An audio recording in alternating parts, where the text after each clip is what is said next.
Hey everybody, Sylvia here, and we are live. Cool. So, I think you can hear me. It said, "You are live now." And I am in my training and behavior group, I hope. Um, I'm Sylvia, and I'll just wait a couple of seconds. Sorry, I'm a couple of minutes late. And this is Tuesday, 6:30 chat, and I'm going to um I am going to talk about I had some requests, so I'm going to follow those, and I'm going to come back around. As last week I did the just an overview of separation anxiety, and I wanted to make sure that you didn't have any questions about that. Hi Henrik, hope you're doing well. And so I want to make sure there were no questions. One thing that I didn't pinpoint, and that was often owners think that they will be able to help their dog's separation anxiety if they leave them with a stuffed Kong or something like that. And that is not, hi Anita, that is not going to help. So, and most of the time, anxious dogs aren't going to eat. And even if they do, something that might be seen is they consume their Kong and they're going, this is good, this is cool, this is good, I love this. And then when they're done, they go and look to see where their owner is and they go, oh my God. And then they can go into the full panic. So I just wanted to bring that up because I didn't touch on that. And I often hear about owners that, I leave them with a Kong and it's not helping. And so, yeah, that is not typically part of the cure. So if you are seeing that, then that is what's happening.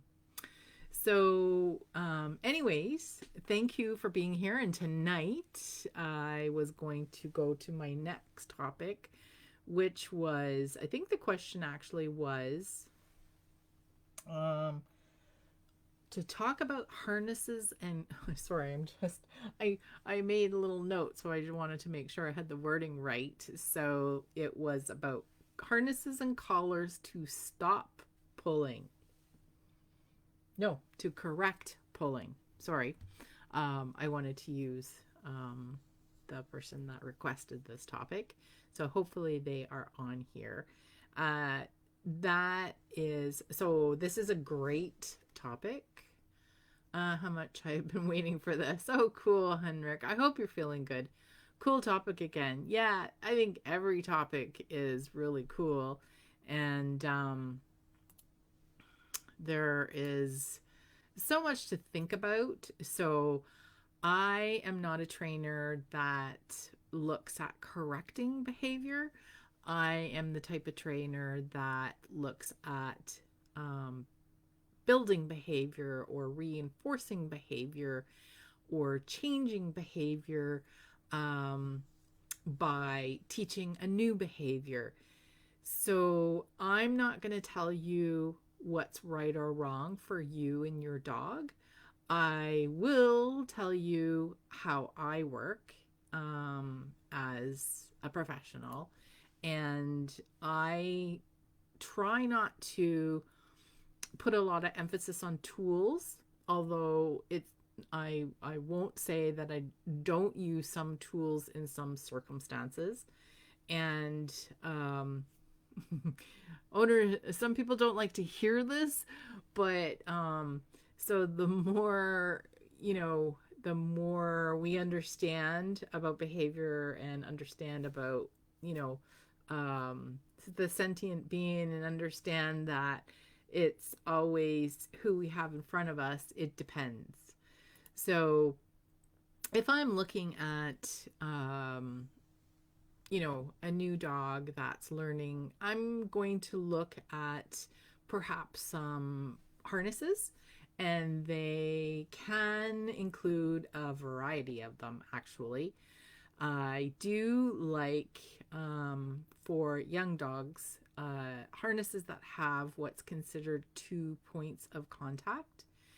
And they have been designed somewhat to help with pulling. Nothing is 100%. So even tools that I don't turn to and I stay away from, you know, owners will have success and that's why they use them, because it's helping them, and some of them are quick. But I still see owners using those tools and their dogs are still pulling. So, this is, not something.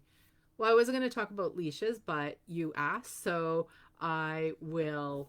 I will give you my thoughts. So I am an older trainer, meaning I have been in the pet industry for quite a long time. I do hear a lot of younger trainers bashing flexi leads. I'll use the word bash, I'm sorry.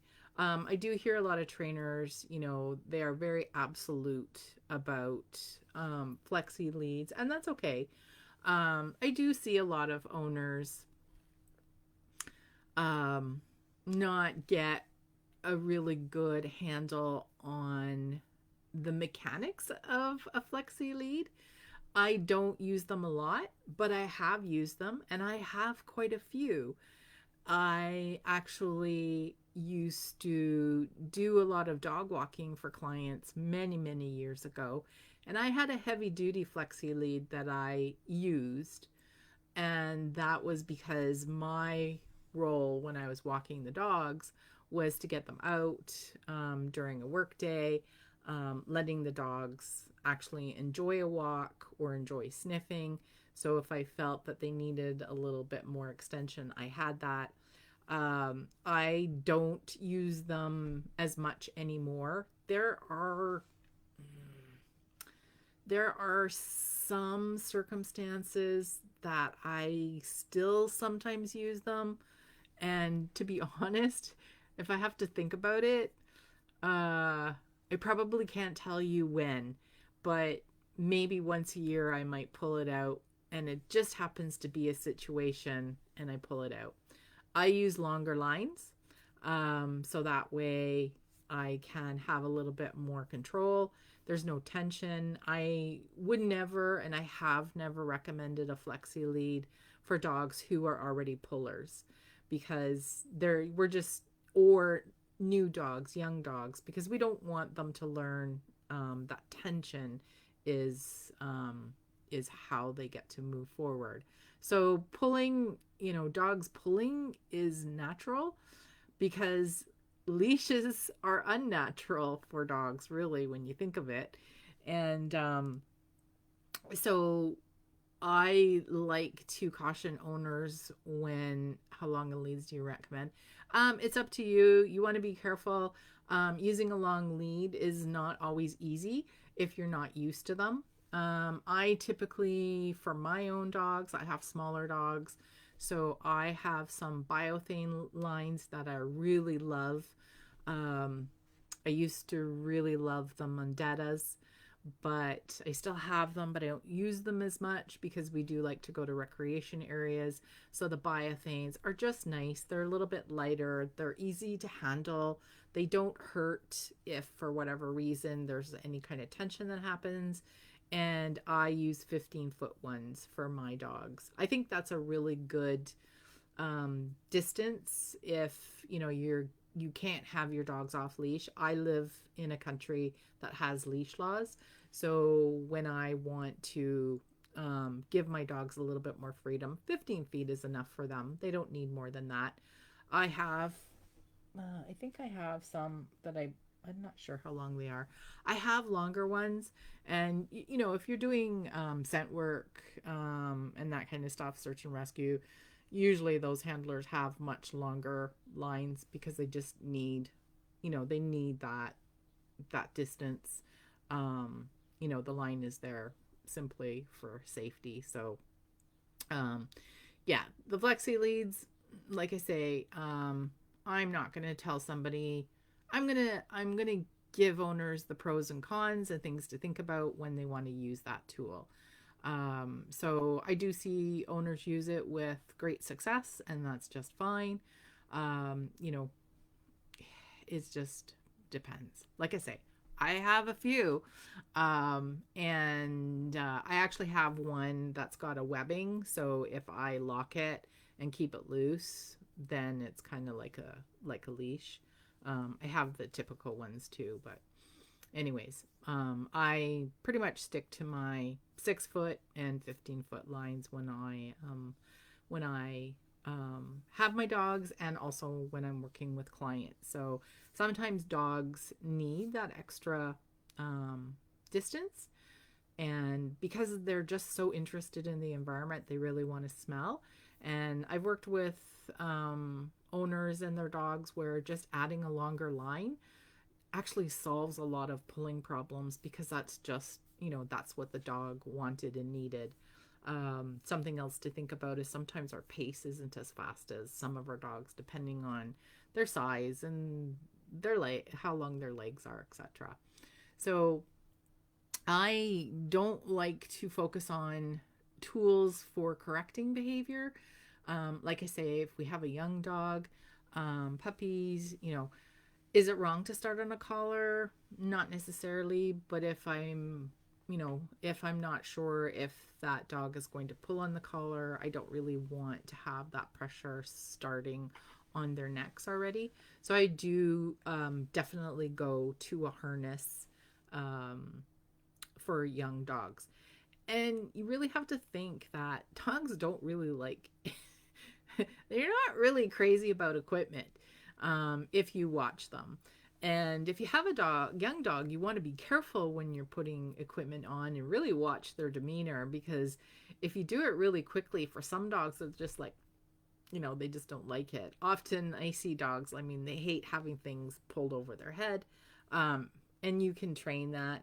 And I certainly do. I did make a mistake with one of my dogs where she was still young. She was still probably 7 months when we had a really, really cold stretch of winter. And it was to the point where the snow was deep enough where I felt a coat was necessary to prevent some snowballs and such. Not that I thought the dog would get cold, possibly. And I didn't do any training ahead of time. And she did really dislike having coats pulled over her head. And I think it was more the pulling off that really made that even worse for her. So watching that, watching dogs, they actually dislike the pulling off, I think, more than the pulling on. But it's about watching our dogs. So I always like to condition our dogs to a harness. If you want or interested, I can show you a little clip, not now, but I can post it on this page of me doing some conditioning with a really young puppy and how I address it. I'll post a little ebook I have. It's not a super long ebook. I've got links to some of the harnesses that I like. If you see behind me here, this is weird when you're doing this on camera. I've got my this dog here.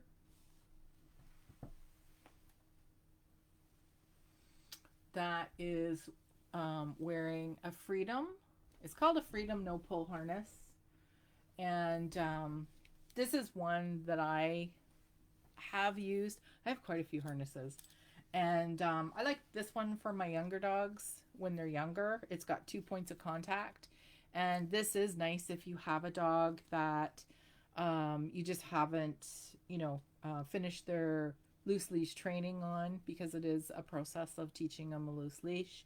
Even if you find a tool that, prevents the pulling, I always encourage you to still do the training because you do not want to rely on just the tool.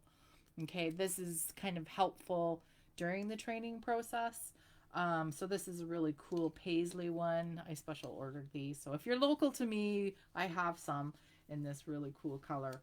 But it can come with a leash, and um, or you can buy a double-ended leash. Kong sells them. What's nice about this leash is it has stay. It actually has, it slides, and that's really nice too because it takes the tension off. Because something dogs have an opposition reflex. So sometimes if they're, they start feeling tension, this is in the early stages. If they haven't learned, they will automatically, pull into it, and that's a reflex. It's very similar to the fight or flight reflex. So that's what happens there. So when you have something that slides, it helps you prevent, um, from actually any kind of pressure. So I use the 2 points of contact in the beginning. Sometimes there are certain environments where you definitely want to use the 2 points of contact. Once my dog starts learning, I might just have it on this end. You do want to, the leash will have to be kind of short, otherwise it, starts going underneath the legs. I eventually start, and you can teach your dog this, that the leash on the back lets them know that they're going to get a little bit more freedom. So that might be where you hook on the longer line. And then when, again, and there's certain environments where, you want to have that balance, because this place is, it's a kind of a nice balance. It's really hard to describe when you use that. I know clients that have had this, and even like I've had people with Great Danes that are like huge, and they're like, oh my God, like this just feels very light and easy, and they can feel, the dog doesn't necessarily want to give into the pressure. So this is one type. I'm not going to tell you what to get. I'm just, like I say, this was a request. So I am going to show you what I have, what I suggest for my clients. Um, you know, if you want to look at collars, so I don't use collars for corrections. I actually use these collars. Some people think that this is an aversive tool because it is a martingale. So this is a martingale with material, and my dogs wear these. They're super loose on them. It's just an extra piece of equipment that, you have on your dog. And, if you want, it's a place where you have tags. So there's 2 clips. If you have a young dog and you happen to just put, the leash on this and don't have the line, and say you're just taking your dog out for a quick pee or something, and you didn't put the harness on, this one, some dogs are really good at, if the leash isn't super snug on their body, and depending on their head and their neck and everything, they can pull out, and this just prevents that. So I never use this for training. I use this for safety. And as a matter of fact, if I have, like now, my one dog, she's 8 years old, and she doesn't do any of that.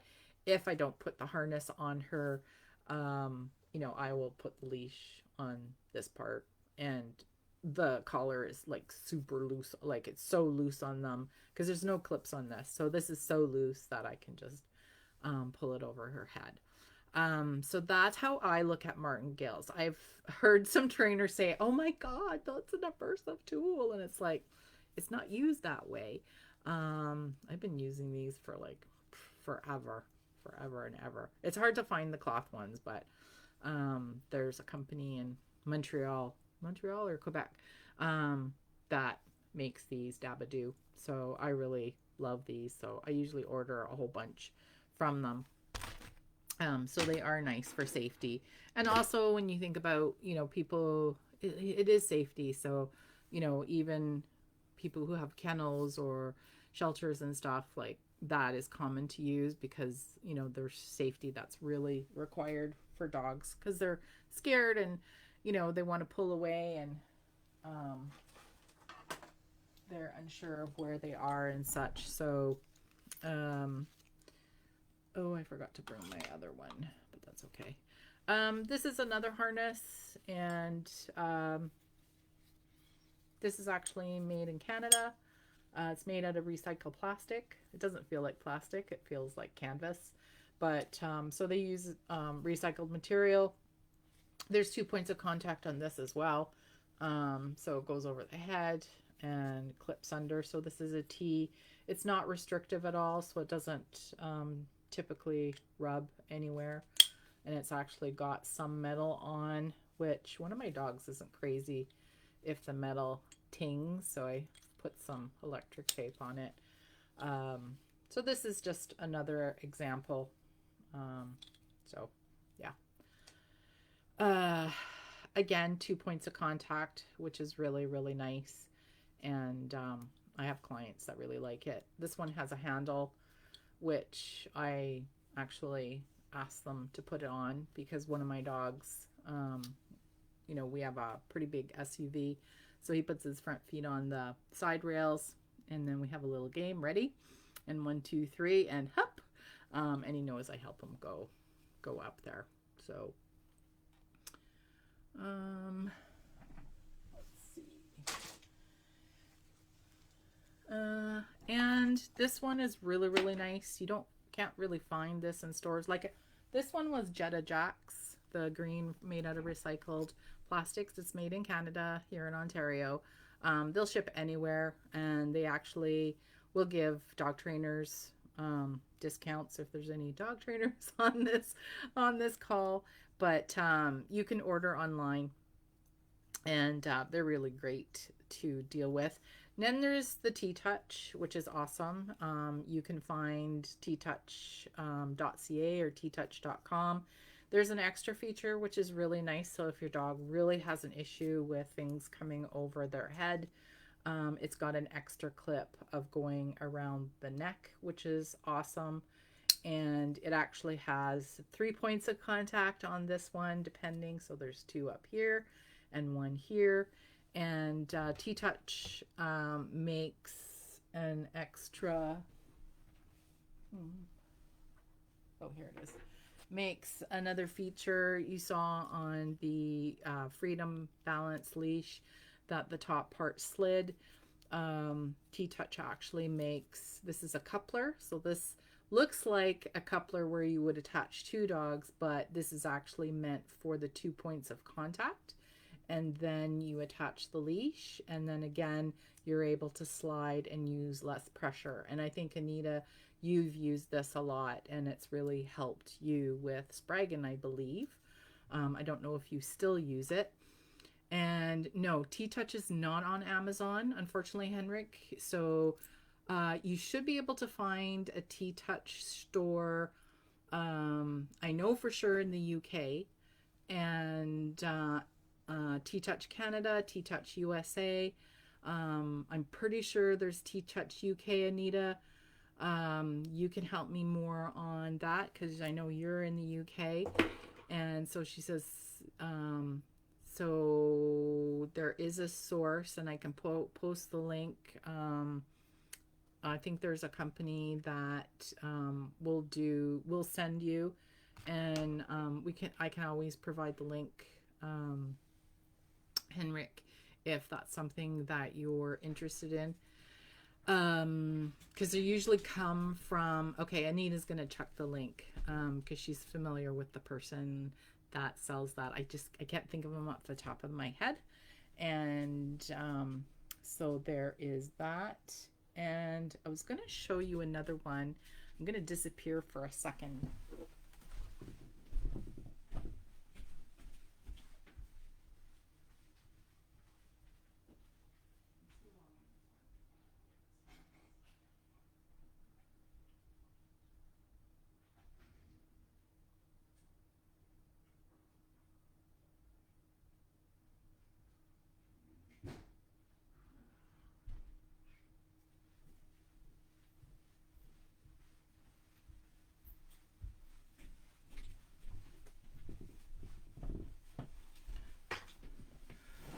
sorry for the blank screen. That's awful.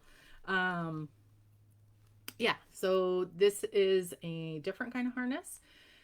I don't necessarily, um, I don't know. I haven't necessarily found this to be one that inhibits pulling, but I use this a lot. So I have to say that, oh, yeah. Um, this one only has one point of contact. Was designed by a chiropractor, and this is Brilliant Canine out of Ohio, US. They make to measure. You can pick out the pattern that you want. So this is what I picked for Liam, and made to measure. Pick out your pattern, and they will email it to you. So they're awesome to work with as well. You can even get these Velcro tags. So I've got his name on it. And the other side, you can have your phone number if you want. I didn't choose to do that. I don't want to display my phone number, but you can put anything on here. You can put caution or other things as well. So I use that. The other thing that I really like to use, and you can get them on Amazon. This one is a really old one, and this company doesn't exist. But this is a little bungee cord. Okay, so I attach this to the harness, and I do that just in case there is any kind of tension that might happen if they go forward. And oh yeah, Tilly Farm Shop. Yeah, cool. Um, so if any tension does happen, it's not this hard feeling. And it happens sometimes when when you're using the long line. It doesn't happen often, because I do teach my dogs to, when they start feeling that tension, that, and they learn how far they can go. They're not stupid. So if you're using a 15-foot line, their experience will tell them how far they're going to be able to go. But I do shorten it. Sometimes there are moments when they don't get the whole 15 feet, and that is in itself something that you have to teach them as well. But this is really cool to attach to the back of the harness, so you do prevent that tension. And then it's a soft stop when you're using this. So they do have them on Amazon.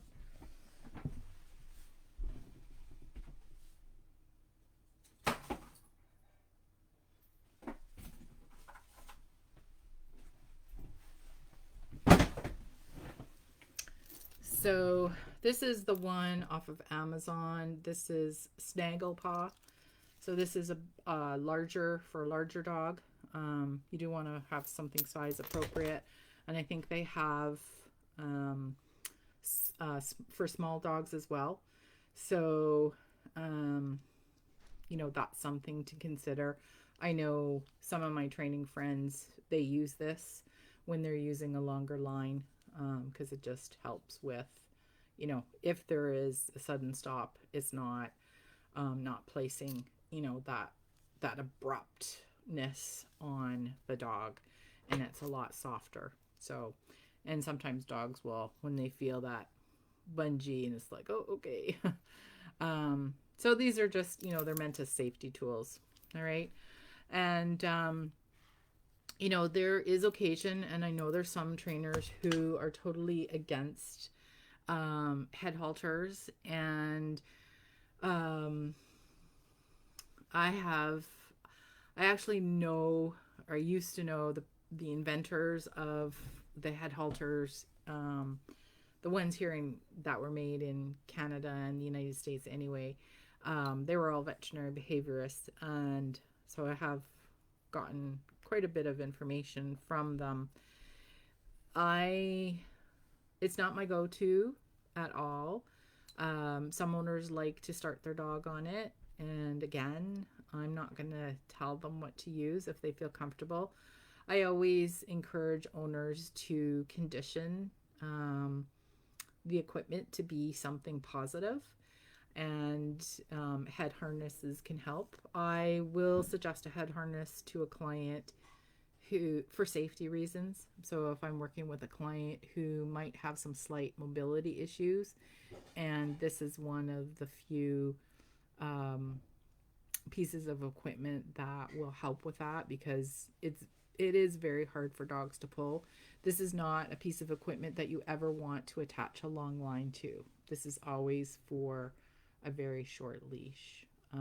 So it's and it can be conditioned. And there's some that are you know, the wider the straps to the size of the dog, the more comfortable it will be for them as well.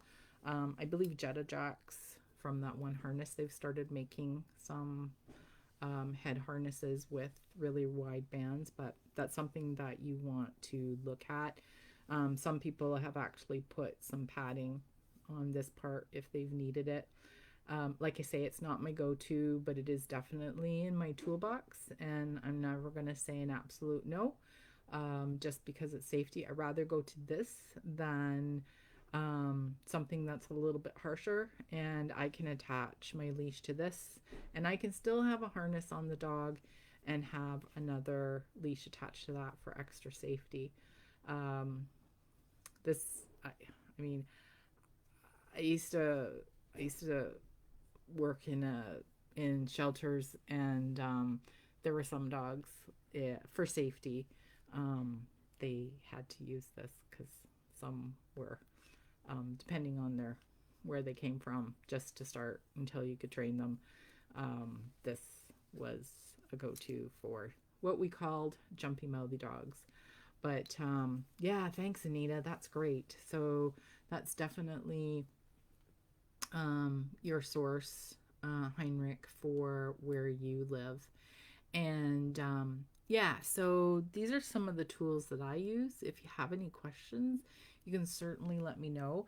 There's one, and I didn't think of it. I didn't bring it up. Like I say, I have so many harnesses that I've tried. Roughwear. So that's an American-based company, and those are commonly seen in stores, on Amazon as well. There's a lot more padding. I think a lot of search and rescue people use those harnesses just because it is somewhat comfortable and there's padding. I used to use it for Liam a lot, but I just watching his reactions and body language. It's funny. You know, the more you get to know your dog, the more you see. He seems to really like this a lot better than the rough wear harness. He did use that for quite a long time, but it can get a little bit warm if the temperatures are warm because there's a lot more padding like underneath. And that's a really cool harness, and it's they are amazing, and they come in, you know, different styles and such. So again, you can buy them on Amazon. Um, a lot of um, if you're in Canada, Pet Value doesn't really carry good harnesses. They have I think they have the Easy Walk, which is the first generation of anti-pulling harness, but the design at the time was good, but now the design is not the best for especially a young and growing puppy. It does inhibit some movement, so Pet Value doesn't really carry a lot of sort of anti-pulling harnesses. Pet Value, I believe, might carry the Roughwear, but Amazon carries it, and I think we're all addicted to Amazon these days. So yeah, so bully billows for bully dogs. So sometimes dogs have different configurations, and especially the bulldog type family, which includes the bullies. You know, you might be looking at English bulldogs, French bulldogs, and that sort of thing. So is that in the UK, Anita? The bully billows? You can get anything shipped to you anywhere these days, I think. So, you know, there's so much out there. That's what I use. Again, I don't use equipment necessarily for correcting behavior. I am the type of trainer that works on teaching my dogs what I do want. So, okay, good. I have to look that up. Teaching my dogs what I want. So initially, pulling is all about what's out there, and what, you know, what they're trying to get to. And so I focus on teaching my dog, like, hey, I'm the cool stuff. So teaching them a lot of to be in proximity to me. Oh, that's great. Yeah, that's great to know, Anita. Thank you so much. Yeah, so I want my dog to think that being closer to me is cool. I have all kinds of really cool game type exercises. Eh, sorry, I pressed on something and my screen went down. I have all kinds of really cool, easy, no pressure game type exercises that are so easy to teach. Uh, Loose leash pulling. And something to consider too is if your dog is really pulling, then you may want to change your walks because another thing that I like to say is it's about the quality of the walk and not the quantity. So don't worry about how far you have to go. If your dog is pulling, then let's look at doing something else and playing other games and maybe starting in the backyard and or maybe going to a totally different environment where you can start fresh. Some dogs will learn specific environments as this is where they pull, so changing your routes, keeping short sessions of not pulling, and then adding the distance. So there's lots of things that you can do for that. Like I say, I have lots of really cool games. And if you missed when did we do it? In June, I think I did a 3 week loose leash class live with a totally inexperienced dog. And I did start inside. So that is something that I encourage owners to do as well. Some dogs naturally just don't pull, and that's great, and you're lucky. Sometimes they start pulling at a certain age. Sometimes our teenage dogs really like to pull because, hey, the environment is really cool and exciting for them. It's party time. So hopefully that has been helpful. And if you have any questions, please let me know. If you're watching this on replay, if you can do #replay, that would be great to let me know that you have watched it and if you have any questions. So I don't know if I introduced myself, but hopefully you know me by now. And if you're new to the group, then awesome. I'm so happy that you're here. And so I am Sylvia Kozerzak, and I own and operate Walkabout Canine Consulting. So I am happy to help owners. I have digital products. I do virtual coaching classes, and soon to be released, still working on the particulars, yearly membership that'll be really cool, affordable, founder price yearly membership to help owners with continued learning. So I'll be sharing and providing way more than what I do in the group. So that's what I do. I love what I do. I'm passionate about the learning, and I love helping owners. I love dogs, of course, and I do love people as well. And I love when owners actually are display such happiness when they see their dogs getting it, and you can see owners get really proud of their dogs. The bestest behaviorist. Yes, I am a certified behavior consultant, and I'm always learning more to help you. And yeah, so if there's any questions, please reach out. I'm so grateful that you have joined me tonight. We've gone just over the half hour, and I think this was lovely. And if you have any questions, please let me know. I am happy to help you. You can always reach me if you go to my website, walkaboutcanineconsulting.org. You can always book a discovery call, which is free, and I can look at what maybe your need is, and we can talk about how I can help you. Nina, you're so funny. She's so cute.